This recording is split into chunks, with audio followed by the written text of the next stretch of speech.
thanks for that greeting. I am excited to be here. This is an end of what I would call one of probably the two most exciting weeks in my life when I wasn't having a child born. We gave birth to Windows 8, to Surface, to Windows Phone 8, and then I had the pleasure and privilege of flying around the world, talking to customers, seeing developers about the work.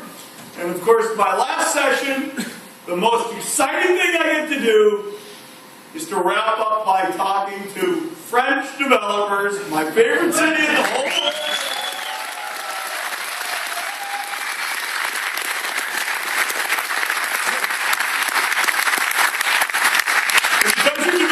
I have to explain that isn't BS. I really do love Paris.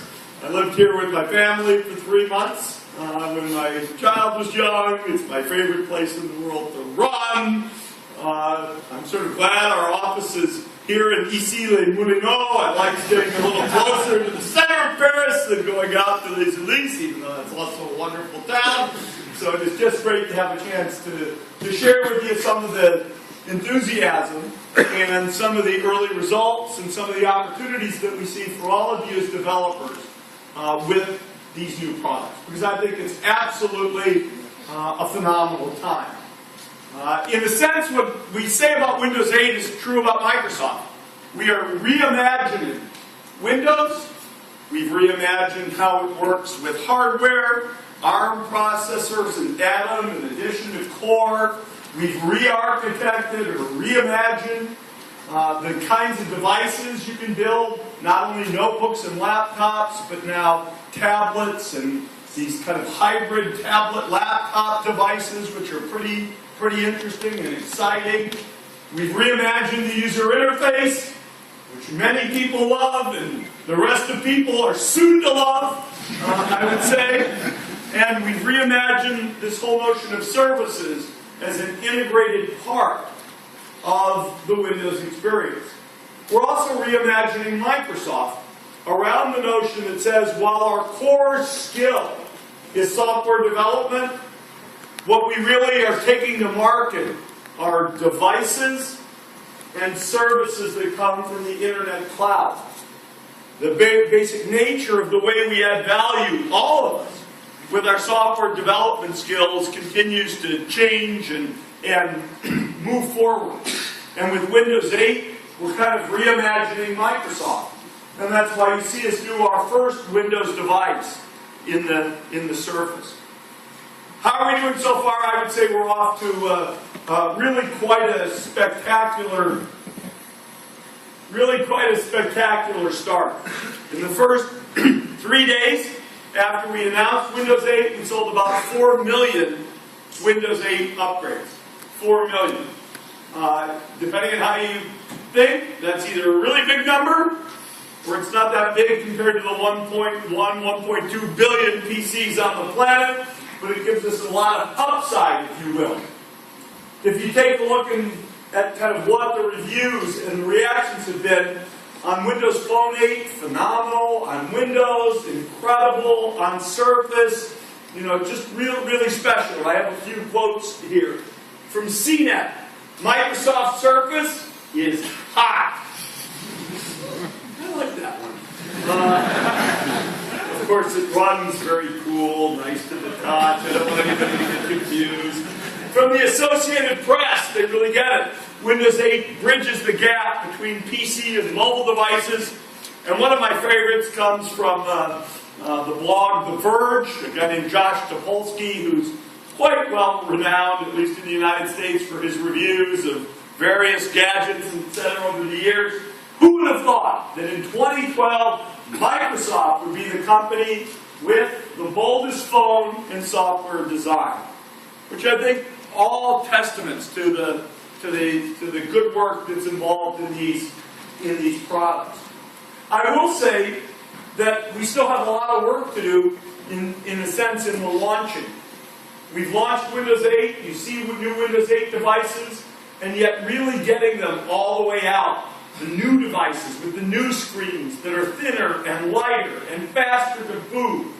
We have a lot of work still. There's still, if you go into your favorite Fnac store or in the U.S. Best Buy store, or I was shopping. There's 6 bottles of water here. I don't think I'm going to drink all of them during the course of this speech, but it's very kind.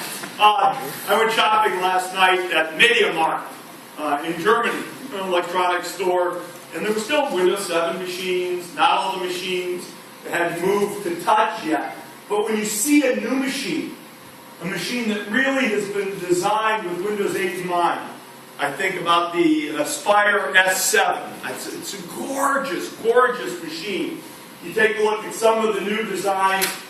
This is a Lenovo up here. And it bends all the way back. It bends all the way forward. It's a full laptop. It's this kind of machine. Of course, it's touch. It's the kind of machine. Let's touch something that's probably fine. It's the kind of machine that starts to show off why you would really love Windows 8 or this Sony device. Well, it's an unusual design, but it folds down, it folds up, it's got a built-in pen. Or you look at a Surface, or you look at the new machines. We have a lot of work to do still to get those in full fruition out in the marketplace and really let this product, you might have forgot this someplace, come alive. So a spectacular start, a lot of work to do, and you'll continue to see new and interesting and cool Windows machines very much coming to market. The way we think about the benefits of having reimagined Windows is really in these 4 buckets. First of all, these are simply the best PCs ever. 400 million people a year buy PCs. And they buy PCs because they want what a PC has been. These boot faster. They come out of hibernate quicker. They use less battery. They are better PCs than ever before. And yet at the same time, these run on new processor architectures. They support touch and stylus in addition to the keyboard. They're the best PCs ever made. We bring together the best of worlds. Not only keyboard and touch, but work and play. You buy a Windows 8 device, it runs the tools you need at work and at home. You want to run Visual Studio and use new modern applications? We've got a machine for that. You want to run Microsoft Office and new modern applications? There's a machine for that. Work and play. PC and tablet. And I think that's an important evolution. You go away for the day, do you take your tablet or do you take your PC? Actually, you should take both. And it shouldn't be 2 devices that you carry around that are heavy, and we're reimagining around that. The Windows devices, both phones and Windows PCs, are alive with the activity, with the people, with the information that's most important to you. That's fundamental in the redesign that we did, and it's fundamental in the opportunity I think is available to all of you as developers. It's one thing to build an app, it's another thing to build a really good app. Not just a touch app, but an app where you really think about searching and sharing, and you think about pinning and live activity, where you really think about integration with the Microsoft account and SkyDrive.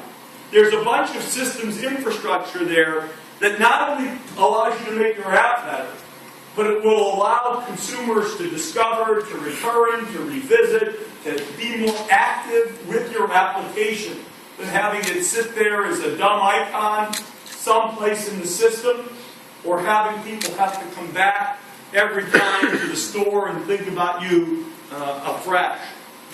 And our phones are building on that theme. I would say they're the most personal smartphones ever. When you take a look, like we did in the video, at the personalization I've done on my phone, and you'll hear from, we have some ads that are running or will be running here in France with the famous chef and the famous Olympic swimmer talking about how they personalize their own phones. You realize that what people want when you pull your phone out is you want your stuff and you want it very, very much right there at a glance. And our phones do that. Our phones are the best phones if you own a Windows device. Sure, you don't have to own a Windows device to buy our phones, and there will certainly be people who own Windows devices who own the other guy's phone. They're just the best complement. And we're past the time when I would say competition had the best hardware. Between the work that HTC has done and Samsung has done and Nokia has done, it is really phenomenal. The screen resolutions, the camera quality, the audio quality that are available in the Windows Phone ecosystem. So this is kind of, if you will, the benefits of all of that work we did in reimagination. We then said, okay, that's great, but we've got to show the way. We've got to go all in as a company with our own applications. We haven't moved Office completely to the modern user interface. No, we haven't. But we've really done a lot of work on the design to make it more touchable and to look like it was designed from the same style guidelines as anything else in Windows 8. We built it to use the Microsoft account and SkyDrive, the things that we're telling you to do. Same thing with Skype, which has moved to the modern user interface. With Bing, we've built a whole new generation of what we call Bing apps, Bing News, Bing Sports, Bing Weather, Bing Finance. And if you take a look at those, they show off the characteristics of being first-class Windows 8 applications and add value to every Windows system. We've improved the browser, and we've taken our premier web properties, Outlook.com and MSN, and we've redesigned them to work great with the fast, fluid, touchable browser in Windows 8, and to share the same design style and guide as the rest of Windows 8 applications. Xbox Video, Xbox Games. The Windows 8 user gets access to 30 million songs for free in a streaming catalog on all Windows 8 systems, and will continue down this path. So we've bet all in. We've tried to show all of the developers now coming to the platform how it might be used by using it on our own first-party content. You're not alone out there. We're all in. We'll make the investments, whether it's technology, whether it's our own applications, whether it's sales, marketing, and support. We're all in to really build this. At the same time, behind the scenes, you've seen what we've done with Azure Mobile Services to make it easy to build Windows 8 apps. We have new tools in System Center for corporations to manage applications of their own in Windows 8 systems. Of course, Windows Server 2012 is built on the Windows 8 code base. So just a whole lot of work. I think all of this creates a great opportunity for all of you as developers. I'm going to talk about what I think the economic opportunity is, the size of the market here in a minute. But I think for developers, it's often better to focus in on this notion of writing different kinds of apps. You write an app for our platform, you can do things you can't do on your iOS or Android app, and you should do it. You will make your app more valuable to your users. You will make your app more valuable to yourself. I've relisted some of those things on the screen today. But rather than just sit here and talk about the apps, we thought we would demonstrate some of the applications that people have already built here in France. And so I'd like to invite David Catou from our... Sorry. It's okay. I had to stop and think, actually, whether there was an accent on the last E or not, so I had to stop again. Sorry about that, David. But David's going to show you some of the applications that developers have already built here in France. Please welcome back, David.